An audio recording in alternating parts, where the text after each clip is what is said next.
Robin Uthappa, a key member of the 2007 World Cup T20 winning Indian team, has revealed that he battled clinical depression and suicidal thoughts for nearly 2 years during his career, a phase when cricket was perhaps the only thing that kept him from jumping off the balcony.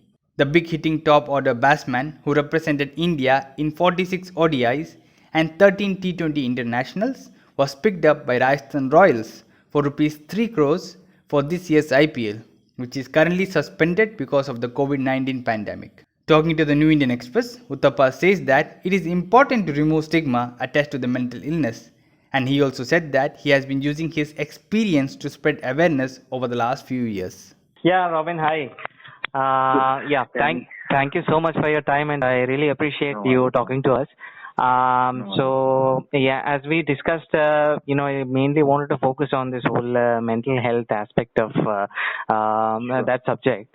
I just wanted to start off by asking, this when you talked about your issues, this was much before what happened before this Sushant's death and all that. So it was at a time where maybe not a lot of people were really openly talking about it. So what prompted you to kind of share such intimate details about yourself? Because obviously, being such a famous person, there's maybe some people might think twice before talking about such subjects, which maybe some might still consider taboo topics and all that. So what made you open up? What was the inspiration behind it? Well, for me, to be very honest, it was about just raising awareness. To be very honest, it was about, it's something that I experienced, and I've been speaking about this for over a few years, honestly. Oh, okay, okay. This is something that's probably just come to notice because everyone's not doing much today. With the lockdown and all that. It's something I truly believe that people need to know that it's okay, and it doesn't matter how successful you are or not successful you are, or what you're doing in life. Honestly, I think saying successful or unsuccessful is the wrong term, but I say it doesn't matter what you're doing in life or how much money you're earning in life. Everyone goes through problems. It's a very normal thing to go through. And at the point that I was going through that point in my life, I was earning the most money in my career. And Robin, when was this? Could you share what period was it? 2009 and 12. Actually. Okay. Yeah. I think 2012 is when I decided that I want to actually go ahead and help figure out and fix myself and address what I was going through. I think from 2009 all the way to 2012. Okay. Oh, okay. Yeah. So at that time you were not seeking any help or anything as such. You were just trying to deal with it yourself. Was that the case? Yeah. So the thing is, I tried different avenues. Obviously, during the worst part of it, obviously I wasn't seeking any help. Obviously, people saw that I wasn't being myself, especially people close to me that recognized that I wasn't necessarily being myself. And people who knew me felt that okay, something's up. And I would find it very hard to discuss because, or even, consider going to, for example, a counselor or a psychologist for that matter. Yeah. Okay. So it took me a long time. I think it was the advice of a very close family friend who suggested that, who recognized that I wasn't feeling very well, and I think she spoke to my mom, and after that they happened to take me to a counselor, and that's when I started addressing everything that I was going through. And but having said that, she was the one I could actually share it with. Your mom, and no? Once I did share it, no, not my mom. A very close family friend. Okay. I'd actually consider her as another mother for me. Okay. Right. Yeah. So she played a role in recognizing that I wasn't okay, and then the conversation happened with my mother, and then my mother and this aunt recommended me to a counselor who helped me out in figuring a lot of things out, and, figuring out a lot of things for myself. This counselor helped me understand a lot of things about myself. Helped me understand a lot of things about myself. I wouldn't say that, she gave me answers, but she helped me figure out the answers, to be very honest. Okay. Say in that interview, recent interview, you also said that cricket was one of the things that stopped you from jumping out of your flat. So could you share a little bit about how cricket helped you and how this whole thing affected it? How these two things went along? Like did it affect your game? Or did it help you? How was it for you, the sport? Of course, it affected my game in a big way, but cricket is also a form of escape at that point in time for me. Okay. Because there was a time where my mind was a little occupied with other things in life, and it didn't take me to that bad place. So cricket became a form of escape for myself. Okay. At that particular point in time. So I would dread the off seasons coming up because I knew, which direction my mind would go into. Okay. So that definitely, in that sense, the game had definitely helped me. Right. But despite me playing the game, that was something that I constantly was grappling with. That whole period. Right. And I think one of the nicest things I did was that someone who who loved me and appreciated me kind of recognized that I wasn't okay, and I was able to talk to that person and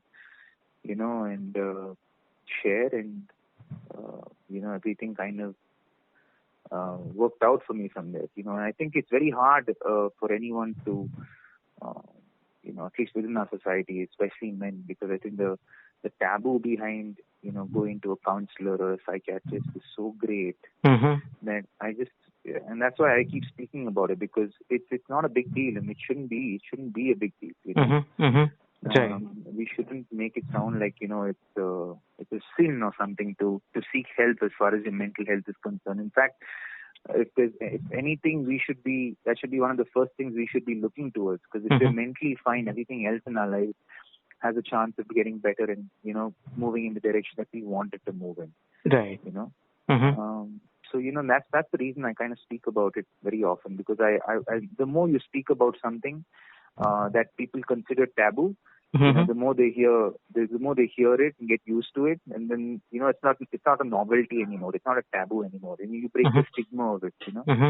Otherwise, the stigma just remains with things like these.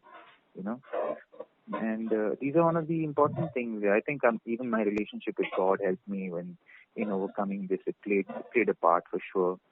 So for me, all of these different aspects, had helped me, go through that phase or just survive that phase. Right. I remember, when considering it, when I was considering jumping off the balcony or ending my life, something within me just kept telling me, wait. It didn't tell me to stop. Didn't tell me anything else. The voice just said, wait. Right. And I was praying a lot, because I felt that was my sense, that was my place of solace that I felt was deriving a little bit of strength from. Speaking to the counselor obviously helped me a lot, and somehow I was able to go through that phase and then slowly begin to find myself and remove all the clutter that I filled my head with, separate all the clutter from and then I truly understanding and growing of oneself just began happening. And once that happened, I started slowly but surely started feeling better about myself. And because with depression you lose a lot of self-worth, a lot of self-respect. You feel powerless, you feel helpless, you feel very you feel like a vegetable on certain days, where you feel like you don't want to do anything. And sometimes even if you want to get out of bed, you're just not able to bring yourself up out of bed. Right. That sense of helplessness is very real in those periods. But that's when these kind of things happen, and these are the kind of, the signs of, okay, something is going on within you that needs to be addressed. And then you need to take action, and you need to talk to someone, or you really just need to voice what you're feeling. And I was lucky enough to be able to voice it to someone that I truly loved at that point in time. And I was at that point, I didn't even feel comfortable to share it with my family, because my family had their own thing going on at that point in time, and I didn't feel it was right for me to burden them with what I was going through. And they felt like everything was fine. And at that point in time, this aunt of mine really, who was extremely close to kind of help me out, and and then then my mother, and she had a discussion with my mother, and they had a discussion, and they felt like, maybe this is an option that we can place before Robin. And the minute that began, things, the minute I started going to a counselor, and the counselor started, what a counselor essentially does is, get you out of your own way, because we as human beings, what we do is we place a lot of limitations, a lot of rules, a lot of ideas in our own heads that limit us and lead us to become powerless. And what a good counselor does is they get you out of your own way so that you can figure out solutions for your own life. So what they do is they don't become a crutch. They actually empower you to figure out life on your own, and give you strength. And I think that's what a good counselor does. And I was very fortunate to have one who did that with me. And I want people to know that you can actually come back from that kind of state and live a happy life. And that's why I talk about it, because I feel everybody deserves to live a good and happy life. And also I think it's important to kind of just break the whole stigma that's attached to mental health and depression, and going to a psychiatrist or a psychologist or a counselor for that matter. People say, oh, he's going to a counselor, oh, he must have gone mad, or she must have gone mad. Exactly. We need to break that. We need to be empathetic and compassionate enough to allow people to go through that and support them through that difficult phase, because we don't know what they're actually going through. Nobody can even fathom what the other person is actually experiencing. They may seem like, everything is absolutely fine. They might be, playing, like I was playing a sport at that point in time. The only difference that my teammates possibly saw was that I was very angry. Oh, okay. In the dressing room. This was with the Indian team or the? No, I was not at the Indian team at that point in time. With I was with Karnataka. No? Okay. IPL as well? Yeah, and people would. Yeah, and IPL I was with the RCB and the Pune Warriors. RCB. Okay. Yeah. Right. So 2009 and 10 I was with RCB, and then 11 and 12, 13 I was with Pune Warriors. Okay. So were little irritable to your teammates at that time? No, I wasn't. So the thing is, people just felt that I wasn't approachable at that point in time. Oh. And in fact, after I addressed all my issues and all of that, then all my teammates, and once I became myself again, I had a lot of my teammates, a lot of my players that I played with said, man, it was so hard to commit. Like, we didn't know that this side of you existed. Because, what people remember is who you are. Like now and yesterday, they don't remember you from your childhood days, right? Right. The latest memory is what stays with people. And then, nobody really knew. I didn't feel at that point to share. And I didn't require sympathy at that point in time, because I built myself to a point of strength at that point in time. So it is when I felt my healing was complete, and I felt that I should be able to, empower people with what I've gone through. I look back at it in a sense of pride, very honestly, that I was able to go through that and come back and still play competitive cricket and succeed and excel and do well for myself and for the different teams that I've played for. And to tell people that illness doesn't define you, it shouldn't define you, and we have the power to let our true selves, which I truly believe we don't really understand the strength and the power that God's blessed us with. And I think it's in it's in our most difficult situations when we sustain and go through them is when we see truly what we are made of, what metal we're actually made of. You know, Right.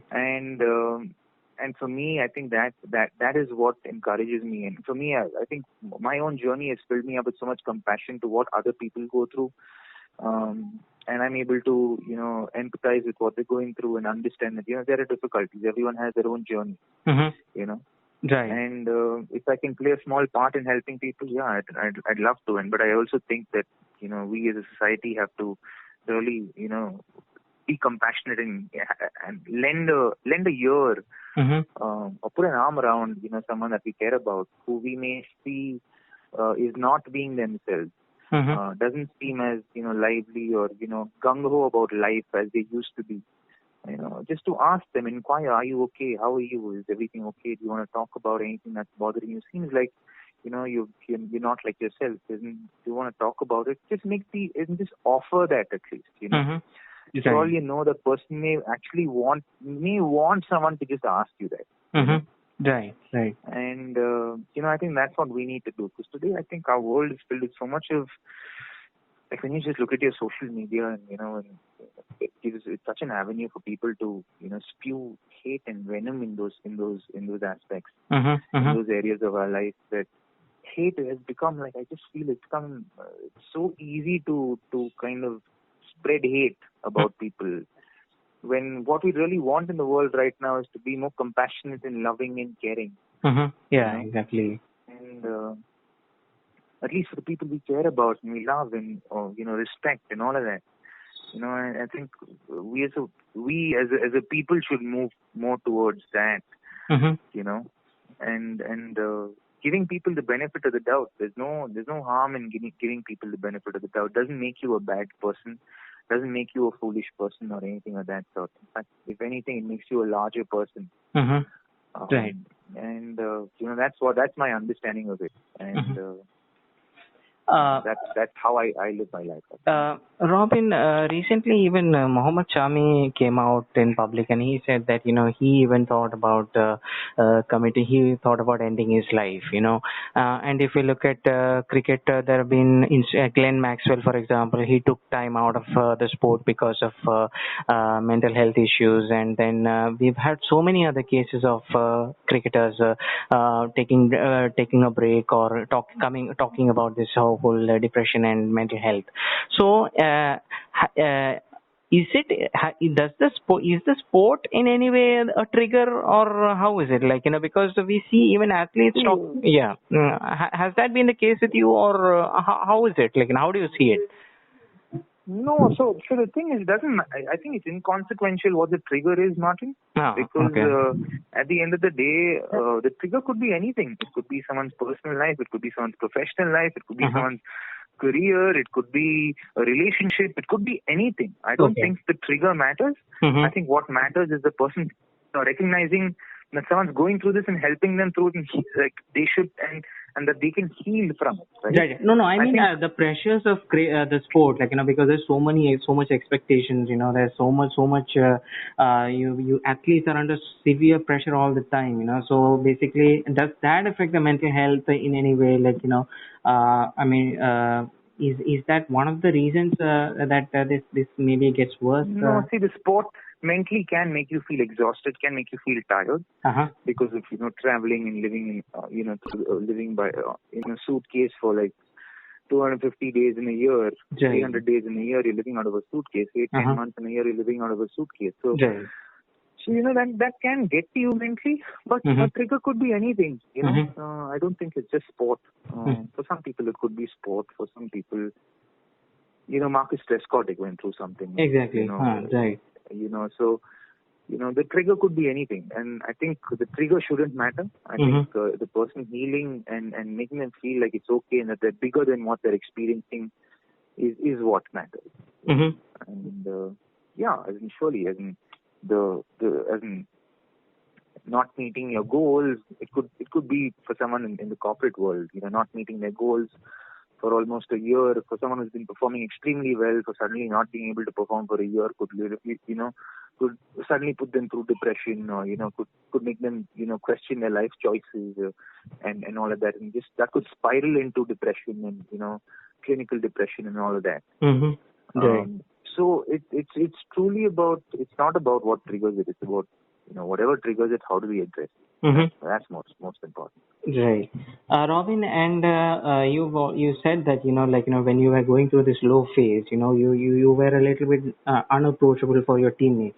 But do you think the dressing room and did you have people to talk about this? Did you talk to your coach about this, or did you talk to your teammates about it? Because sometimes maybe was there a fear that if you say this, you might lose your place in the team? How was it? Do you think there is a proper system in place to kind of help athletes deal with it? I mean, at least in cricket, how was it for you?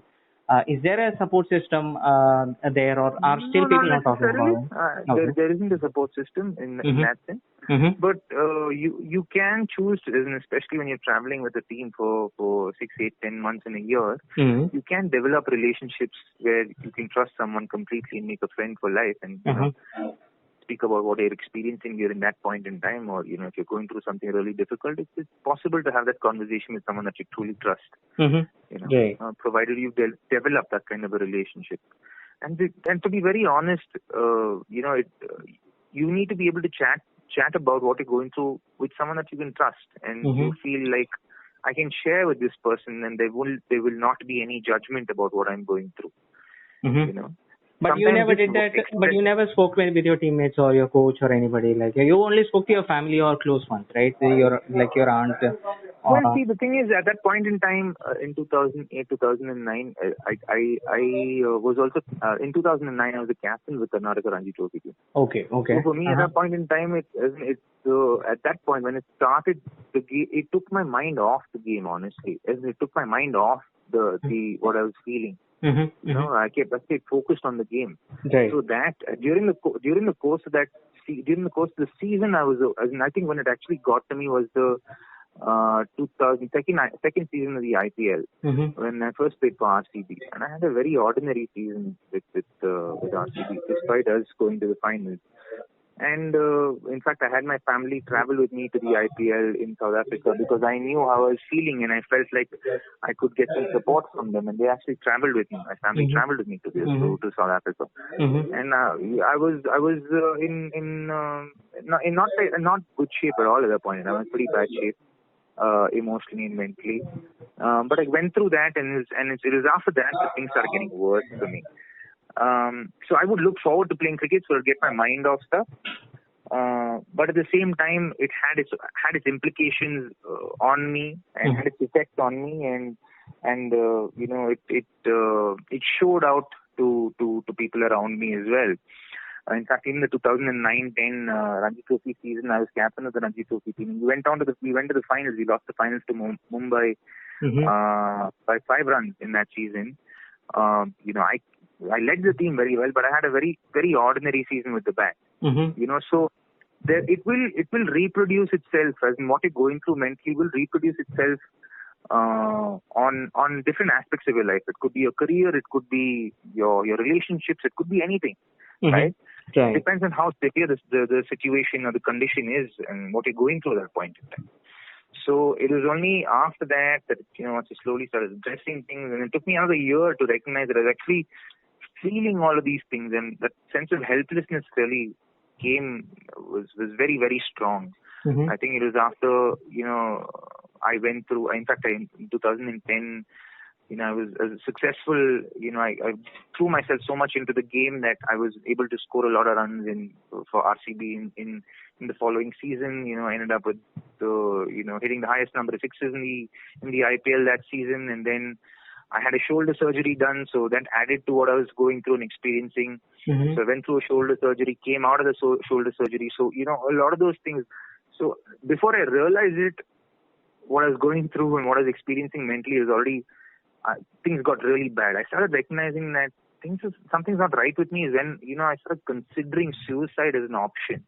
Oh, okay. You know, Okay. I think it was past 2010 is when that actually became a very real option in my life. 2010, 2011, the whole year, like I think the second half of 2010 and 2011 was when, you know, the whole option of suicide was a very real option for me.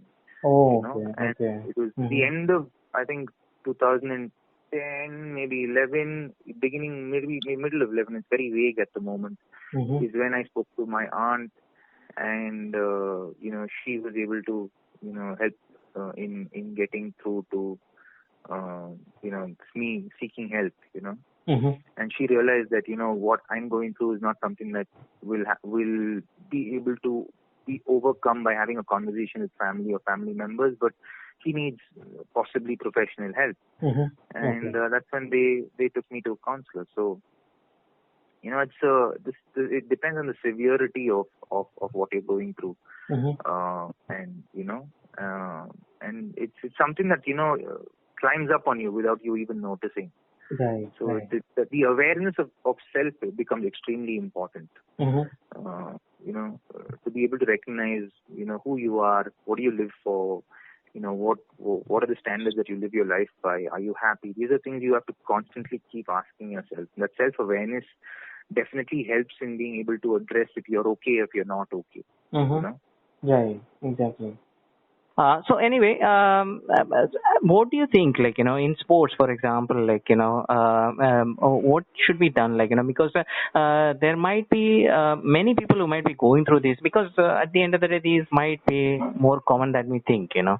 So now for cricketers, like, you know, since you're a cricketer, I thought I'll ask you, and you know the entire system well. So what should be done, like, you know, to help cricketers with these mental battles that they might be going through? What do you think? What do you think should come in? Like, you know, because even the women's cricket team, they said recently that they need a sports psychologist to help them through all the mental blocks that they may have during, I mean, not exactly mental struggles, but they've asked for a sports psychologist. So I think the demand for sports psychologists is rising. So what do you think is the need of the hour in that sense for at least in cricket or in sport in general, like, because it's such a high pressure environment, so you might need the help. And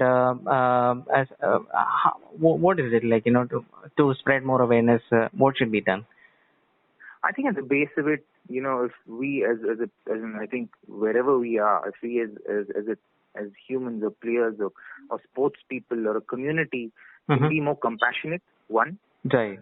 Today, when you even as in look at, you know, media or commentators or, you know, people talking about other people, they become so critical about people when they don't do well. Instead of just commenting about, you know, why things are possibly going wrong, you know, why are things going wrong, and giving an insight about something. Instead of giving an insight about something or calling a game based on what's happening, the action that's happening, people are giving their opinions and being very critical about it. Right. And I think, and we as a people have become like that, very critical about someone who doesn't do well. You know, we write people off very easily, Right. without understanding, and that could push people, no, to planes that they don't want to be at, or, you know, they find hard to revel at, you know, or perform from.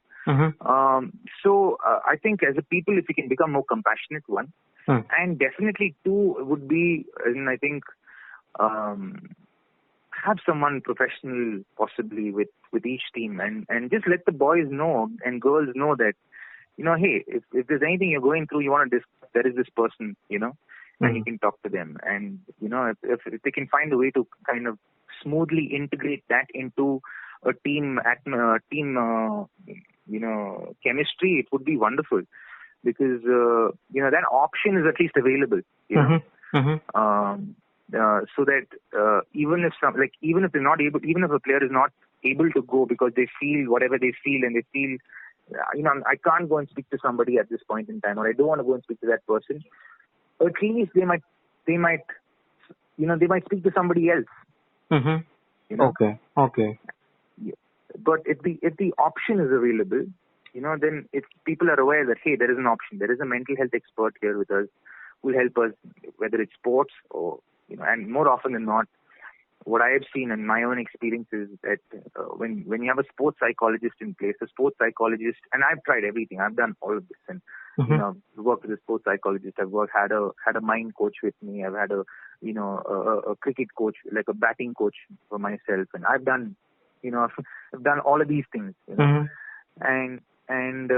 for me, when what a mind coach or a sports psychologist will do is he will actually make he or she will what they will do is they will be able to help you separate things from your performance and what is affecting your performance. And right. That's what they'll particularly work on. But it again depends on how open you are with the person. So if there is an option available to have a mental health expert within a team, that would be wonderful. I would imagine that on difficult tours, for instance, someone touring with the Indian team outside of India, and they haven't played a game in 3 months. They're just sitting outside for 3 months. That person is going through a lot of frustration because he is skilled enough to be a part of the Indian cricket team, but he's not getting an opportunity to play. Right. And the rest of the team are so caught up in making sure that the team does well, they're not able to pay that attention to this one person who's missing out, who's probably not practicing as much as the other people are practicing. They're simply just training and traveling with the team, Right. And the kind of mental trauma and the difficulty that person goes through is very hard. You can perceive it as a paid vacation, but it's not a paid vacation. You are passionate about the game. You want to play the game, but you're not being picked for the games that are being played. So how do you deal with that?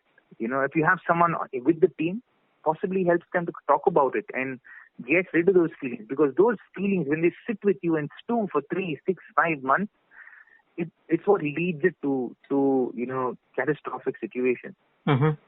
Right. So, what do you think these kind of young players should do if they're going through such a situation? What would you suggest? Because, for example, you've already one example can be like Rishabh Pant, or any player, for a domestic cricketer or anyone. What do you think they should do? When they're going through such a dark phase, when they're really, really struggling to kind of cope with the situation. How can they get help? Maybe they may not have. What would be your advice to them? Well, I would say in my experience, when I've gone through difficult situations, I've always spoken to someone that I truly trust and express my feelings, so that that weight is lifted off my chest and I feel a little bit more free. Right. And then I'm able to then the next thing I try and do is try and put things into perspective. What's going wrong, where is it going wrong, and why is it going wrong, in my own understanding. Okay, and if I can, and it's very important at that point to be very honest with yourself. Right. And then when you're honest with yourself, you again ask the questions. Okay, how do I want things to be? Where do I want to be? How will I work towards it? Right. And then you chart a plan for yourself, and you just try and you have to do it one day at a time. You can't think of 3 months or 6 months at a time. You say, okay, this is my plan. This is what I'm going to do today. This is my plan. Okay, I finished today's plan. Okay, I'm going to do this tomorrow. I'm going to do this day after. I'm going to do this day after that, and so on and so forth. And with slow repetition, and that is where you build strength and self-belief and self-worth and self-respect and all of those things. So it's about taking baby steps. It's about taking small steps and taking one step at a time. And if you're not able to find solutions, then you talk about it with people that you trust, whether it's regarding your life or whether it's regarding your personal life or your professional life. You speak to people that you trust within those different aspects in your life. Right. And then you will figure out solutions. And if you're not able to figure it out still, seek professional help. There's no shame. Right. Exactly. So just a couple of more questions. You already said, you had this, you hit rock bottom, you hit a wall, and you did a lot to come out of it. and you came out of it, and you've managed to achieve a lot more. Now you're doing really well. You'll be playing for Rajasthan Royals. You're playing for Kerala. And so what is your perspective now, like after coming out of that, and what are the things that you do now to kind of avoid going back into that kind of a phase? Like, how do you kind of keep yourself, how do you maintain like a good mental health right now? Like, So I think the most beautiful part of all of this, Martin, is that when you overcome depression uh-huh. and could get past it, you become an extremely strong and very aware person about of yourself. You are very aware of who you are and how you live your life and what you live your life for. Right. And there's a sense of clarity about yourself, and you start living with that clarity. And if you feel that clarity shaking, then you have to be aware enough to stop at that point and say, okay, stop. What am I living my life for? What do I want out of my life? And then you start answering the questions that you have set for yourself, and then you realign yourself to where you want to be, and you start walking again.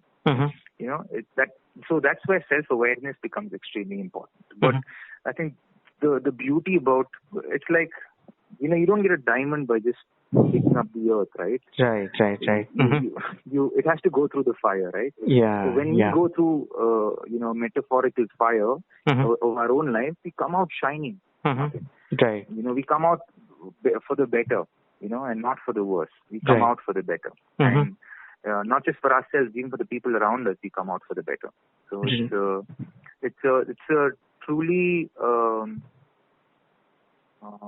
it's a transforming experience, to be very honest. Overcoming depression is a very transformative experience. Right. Robin, and if you're okay, like, commenting on it, like, what would you say about this unfortunate tragic incident that happened with Sushant? Because it has completely shocked people from all walks of life. It's a terrible thing. And what would you say? Like, what would you like to tell people? Like, if you're okay saying anything on it, reflecting on it. Well, to be very honest, obviously it's a massive loss. First for his family, his dad and his relatives and his sisters.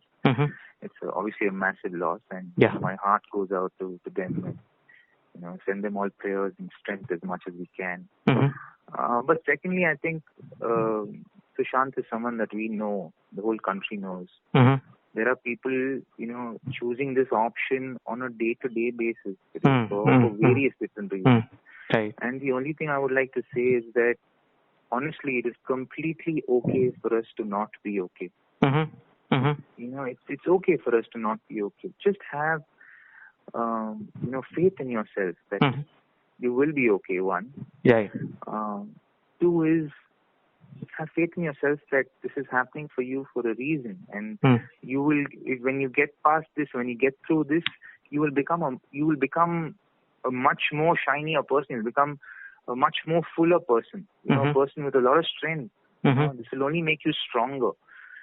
So don't let depression define you, or don't let any mental illness define you, because you are bigger than that. That's what I would like to say. I would like to say that we are bigger than what we experience, and what we experience, we shouldn't allow those experiences to define us, but we should let ourselves define what we want our lives to be. Right. We have that choice, and we are stronger than we understand. Right. We are more durable than we understand. To put it like that. Right. And we can endure a lot more than we actually understand. So to be able to talk about it, to feel like, even if you're going through something uncomfortable and you don't like, and you're dealing with it for a long time, choose to talk about it with a friend or a family, or your family member, or someone that you truly respect and value, and speak freely with them, telling them to accept what is being said, without any judgment. And when that happens, they will start feeling lighter, and that will give them, will show them light in a dark tunnel.